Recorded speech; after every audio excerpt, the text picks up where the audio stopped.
Well, all right, here we are. If you don't know where you are, this is Dave. This is my channel,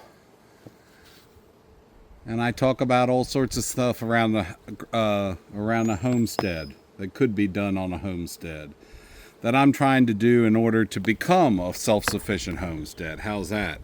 So today, what are we looking at? Well, today we're going to be looking at some bees. So these bees got a mite treatment 2 weeks ago. And I believe this actually is one. Yeah, this is one that I did go ahead and add another box onto the top because it was already getting full of honey. So, sorry, had to shake a few bees off. So, in that short amount of time, these bees have actually packed this top box out with honey. That's pretty impressive. The other thing we're going to do today, we're going to take the strips off that were the mite treatment. They're all the way down on top of the bottom box. So we've got to take all those off. Well, all those, I say, both of those. I'm thinking all those for the 5 hives I have. We're going to look for queen cells, which is a signal that the queen might be thinking she wants to abscond, to swarm. Look at that. That's fresh honey. That is, hopefully you can see that. I have a new camera and I'm working with that right now as well. But hopefully you can see that. That is pure white, beautiful capped honey. And they've done that in the last couple weeks. Look at that, both sides. So I got to make sure. The other thing I'm doing today is we are putting on queen excluders. And a queen excluder, if you're not familiar, is basically a wire screen that keeps the queen from coming up into the honey and laying eggs. When we go to extract all this, see that? So see this right here? The queen's been up here, and in this area she laid brood eggs. Now those will hatch out. She laid drone eggs, drone brood. Those will hatch out, and the bees will then come along behind that, and they will fill that in with honey. It's not a critical thing right now. What you don't want is in a few months when you're going to harvest honey, you don't want to be dealing with a bunch of eggs in the honey. The eggs will get broken up into the honey, and it makes a mess, and they don't taste good, and there's all sorts of grossness. So we like to make sure that our honey doesn't have any little eggs on it. Normally, if I had already put on a queen excluder, I wouldn't even bother with this. I would just pull this box off and take off. But since I don't have a queen excluder on, the queen could be up here, and I don't want to do that. All right, so this is a queen cell right here, queen cup. It hangs on the bottom. The queen makes it, and then she may go back and fill it in later if I'm going to break it open. Oh, look at that. Okay, so that's not a good sign for me. She's already laid an egg in there, which we do not want that. We do not want another queen right now because we don't want them to swarm. So I'm going to break those open. I have a feeling I'm going to find a bunch more. Let's make sure the queen's okay. I suspect that the queen is okay and fine because here's my 5th frame of, and look, that's a sealed queen comb right there. All right, let me see if you can see that. Okay, this means she laid an egg. She's getting ready to swarm, and this is going to be the replacement queen right here. So we don't want that to happen. We're going to hold on to this one. I'm going to see if I can't find the queen and make sure she's not injured or in some way they're trying to replace her if something harmful happened to her. But I don't believe that is. It's springtime. It's the time when they simply are ready to swarm, and I'm sure that's what's going on. I lost several hives over the winter, and what I may do here is end up replacing one of those hives with some of these bees. I like this hive. They produce good honey. They have good genetics. They produce good honey. They produce a large amount of it, and unlike my other hive that really produces well, they are not viciously aggressive like that other hive is. So that's some good genetics that you want to see in the hive and with the queen. Look at that. They're bringing that in. I don't know if hopefully you can see that. I always say, hopefully you can see this, but usually you can. See the glistening in the cells? They're building those cells out, and that's fresh nectar that's just been brought in. You notice there's some bees flying around. Again, they're really not bothering me, though. They're just, kind of flying around with that what the heck attitude. They don't quite know what happens, I guess, when somebody shows up and pulls the lid off and starts rearranging all their furniture in their house. I suppose none of us would. There's some more beautiful cap comb. Look how white that is. That is just pristine cap comb. I'm sorry, capped honey. This is almost all honey up in this top box. She was up here, the queen, but she didn't hang around long because there are empty cells, and she didn't lay eggs in them. But she did come up here and lay that queen egg, that queen cell. And I don't want to lose this hive to a swarm and then have it be half as strong. I want it to be going strong and doing lots of honey. All right, so we're gonna put this box. I'm gonna put this box back together. I'm gonna put these frames back in, even the queen one that I took out. We're gonna slip that back in there again. See that? Got that queen, that closed queen cell. Anytime she could hatch out, because I don't know when that was closed up. They stay closed up for a couple weeks. I checked this hive 2 weeks ago. Gave them extra space when I when I put the mite treatment on. So I suspect we have a little bit of time with this, but probably not too much. My real hope is to be able to find the queen. I'm not always great at finding the queen. Hoping I do. If I can find the queen, then I can take her out. Trying to find an easier frame to put in here. All these frames are just... I know it's a horrible problem to have, but they're all full of honey. Packed full of honey. And I don't want to shove them down in there. Because what ends up happening is if they're in there too tight, you break the cap on the honey, and then the honey goes everywhere. It makes a mess. Heck of a mess. Meck of a hess.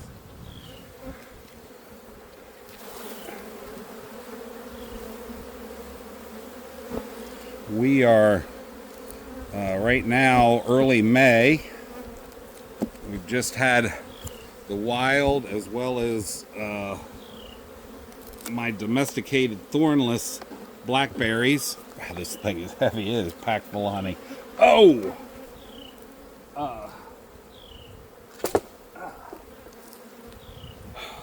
Blackberries are blooming like crazy. And I suspect that's a lot of what they're getting. I have honey, trust me. I have clover planted all over the property. Clover is basically, around me, they often have better things to forage. And as such, clover isn't always honestly their first choice. Everybody thinks of clover. White clover does okay. Alsiki clover is even better. I don't have that. Produces a lot of forage, produces a lot of nectar. and the bees do love it. But the white clover does okay, just plain white Dutch clover. And I use that kind of as a barometer because in the middle of the season, we have what's called the dearth. And the dearth is basically when the flowers kind of dry up and there's no trees that are blossoming or anything, and the resources become scarce. And what happens is with clover in the mix, clover around, then they have something to fall back on. Usually when I see them foraging the clover heavily, they'll forage it always a little bit. I mean, it's there. But when I see them really just working like the clover in my yard around the edges where I've planted, then I know that the dearth is on, that most of the other... See, this is supposed to be a honey only again, and there are a few some scattered brood there. Oh, there's some more on the bottom of the frame. Hopefully you can see. There's some more drone brood that she's been laying. Haven't seen any real worker brood up here in the top so far, but definitely a lot of drone brood. That could mean that she's staying in the bottom, which is good.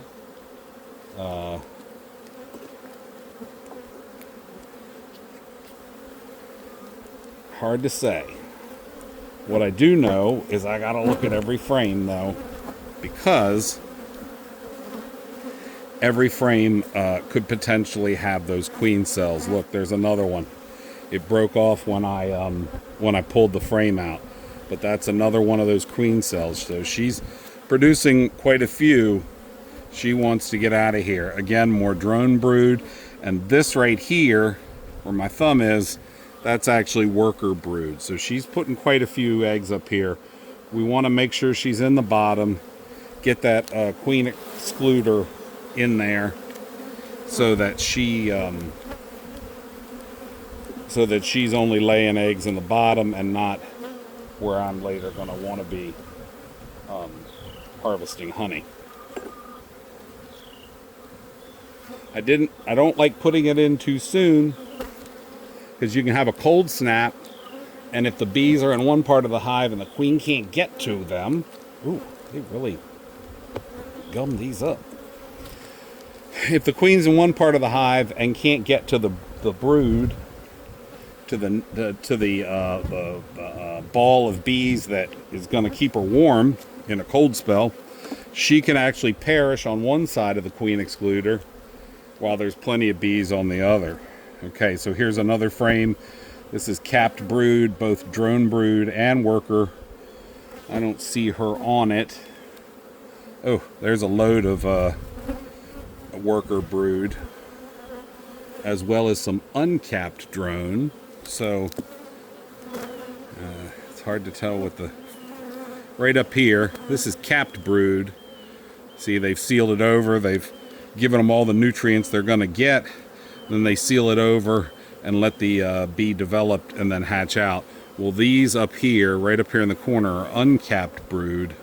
That's drone brood, and they're still being fed by the nurse worker bees on the frame. They're still being given all the nutrients and the things they need. But I see no queen.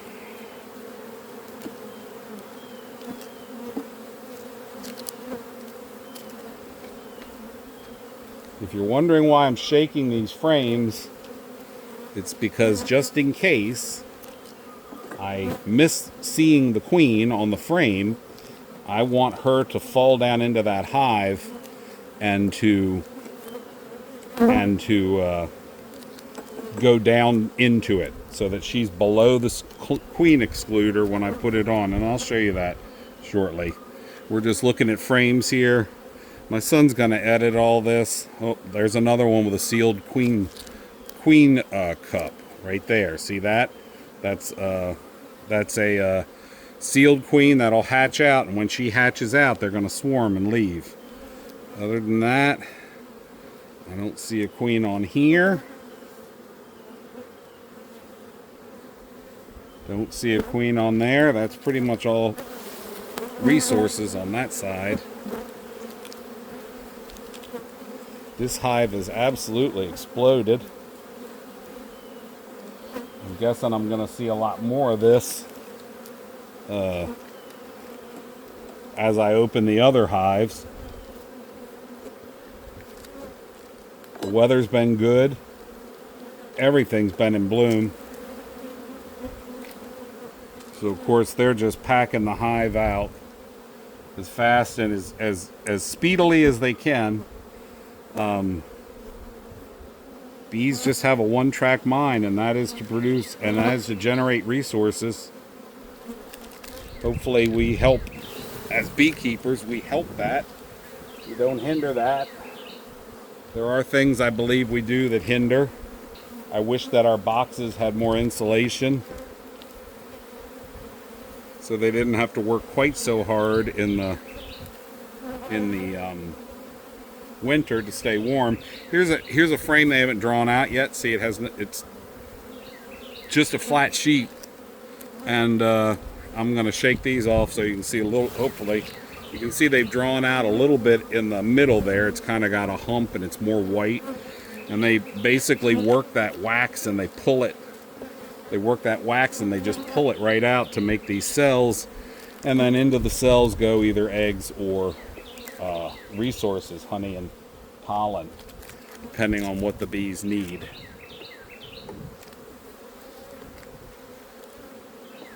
Okay.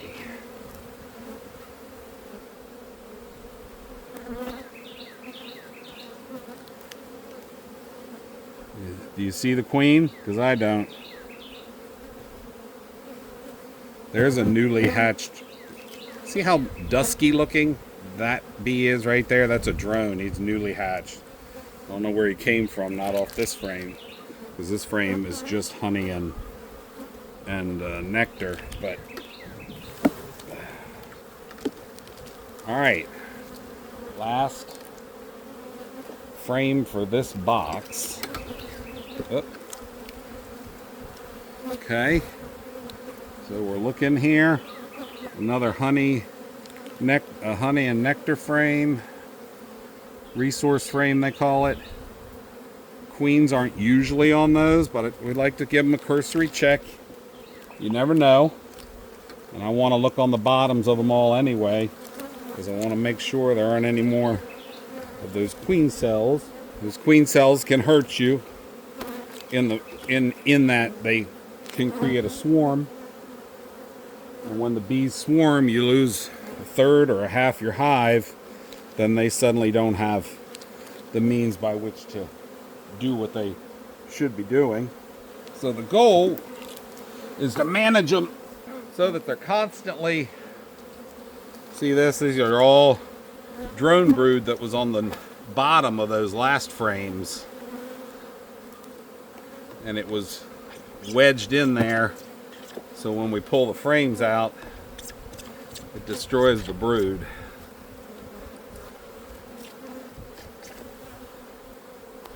So we're going to clean all that off. I'm going to clean quite a bit of this off. Trying to kind of fill in these spaces, which is what they do. But I don't want these little spaces filled in, because I don't want to have to fight a battle to break the boxes apart.